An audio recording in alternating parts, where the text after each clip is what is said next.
Q, is that postseason success getting back to championship weekend? That's the goal, that's the dream, and that's the mission. Only been to championship weekend once in the past 16 years for Johns Hopkins.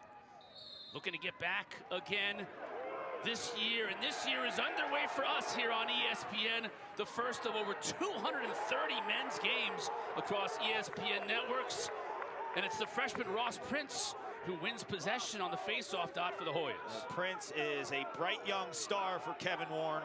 750 faceoff wins in high school, can handle the ball too, and he was terrific in week 1 against Loyola. Went 16 of 20 draws. James Ball, who they thought was going to be their #1 man, is still hurt after an off-season injury, so relying on the freshman.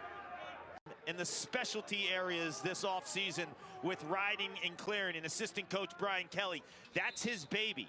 Understanding opportunities in the ride and the clear, and they made Georgetown pay.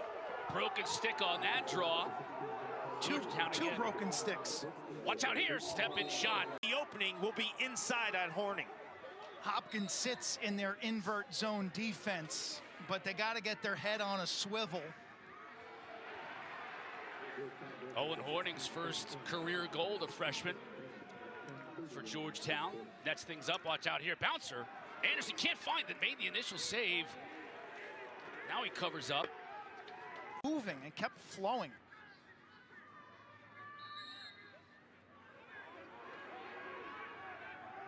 Prince again, dominating at the X, but what can Georgetown do with the possession?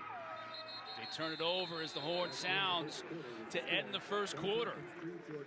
Well, you guys said it before, spirited first quoting about how the Mets won the offseason and this is going to be their year. And I said, this is exactly what happens to every Mets fan. This is what's happening to you. It's going to end up in tears. Face-off violation. That one's going to go against Callahan, so possession for Georgetown. Cotter, I will tell you from personal experience, it can work out. As a Mets fan growing up. See his celebration photo after winning 2 national championships at Notre Dame. Last week was his first start in college, and he has incredible talent. Prince with the bouncer. No problem that time for Luke Stout. 2 saves on the game for Stout. The Outlaws. Cotter and I called the Georgetown win over Notre Dame. And keep in mind, Notre Dame is 36-3 going back to the middle of 2022. Yep. So that was an epic win last year in South Bend. Vardaro was excellent that day. And Bundy, remember when we saw him in warm-ups? Have you ever gone field level, Clark, and you see Bundy shoot? Or gone to a Denver Outlaw practice in the PLL? It's an absolute joke. And shoo, man, that's downright scary. Well, you lose Bundy 225, and I think 225 is probably less than what he weighs. He looks 235, 240. He is a monster.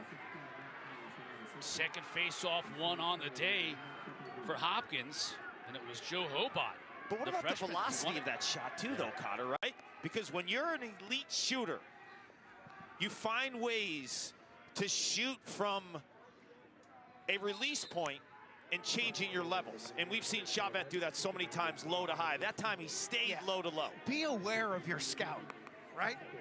From Carroll. And that was that 2-quarterback system I was talking about, right? Carroll likes to operate behind the cage too, but when you bring him up top, you have a passer and a dodger with options, and then Bayman's like your other quarterback. So he absorbs a check, and it's just the wrists to the roof and the snap to the roof. Tapes the corner. Lead match is the largest of the game so far for Hopkins. I mean, they're bizarre. Hopkins is nearly 60%. Georgetown's at what, 12%? Yeah, not getting many of those shots on goal, on cage rather. So it has been difficult sledding for Georgetown offensively, but keeping themselves in the game on the defensive side. And they'll get a push. Loose ball push, so possession going to Hopkins. Face-offs have been a near disaster for the Blue Jays. That could keep Georgetown in this game. When they put Chavez in that adjacent position, it puts you in a bind defensively. It does, and if you're Russell Melendez, you have to understand that if I go to the goal, they're going to be slow to show off adjacent. And then Chavez gets an easy step down. So it's a win-win for Hopkins. And that for so many players, I know some Georgetown greats like Kyle Sweeney would tell stories about Coach Urick like he was like another father to him. Yeah, Coach U leaves a legacy. Many of his former players getting into coaching. Jeff Tambroni, a Hobot alum, who's now the current coach of Penn State. His son Scott being a standout player both at Georgetown and then in the pro league, the MLL at the time, and now a high school coach. Coach U will be missed and not forgotten. I'll never forget when they made the championship weekend. Was a town freshman attackman, went to Landon. He was the class president of a fine institution like Landon, so a scholar as well. I've seen now twice, from Aiden Carroll to Fulton Bayman, and then that pass from guards. You have like 0.0005 seconds to react to it, and if it hits you, you're not in a good situation. And Hopkins again has success in the substitution game. They've had it on that side of the field now so many times in this game, and it works for them once again. With Brooks English coming in, and it's just disruptive for this defense. That's a great point, Cotter, because it's not Collison who's involved in the substitution game, but he's the recipient of it because of those guys coming out. It's probably. I spent time with Brian. Patrick yesterday. You did? Yeah, at the facility. He's a wonderful young man. You mentioned the transfer from Lynchburg. He's got a master's already from Hopkins, working on another one right now. Really? He said he never played another position other than goalie. Anderson as well. They've been goalies the whole time. A lot of times, like you started, what position were you when you first started playing? Running around the backyard. It up enough now that I think the book is a little confusing because I would have said low to high. Yep. And that's critical as a young shooter. The stick and the body are speaking the same language. It's all lacrosse playing person I've ever seen. Shaker Heights, Ohio. Rawson has some speed to him too. Rawson has a younger brother who's verbally committed to Syracuse, who can fly around the field, who's a senior at Lawrenceville right now.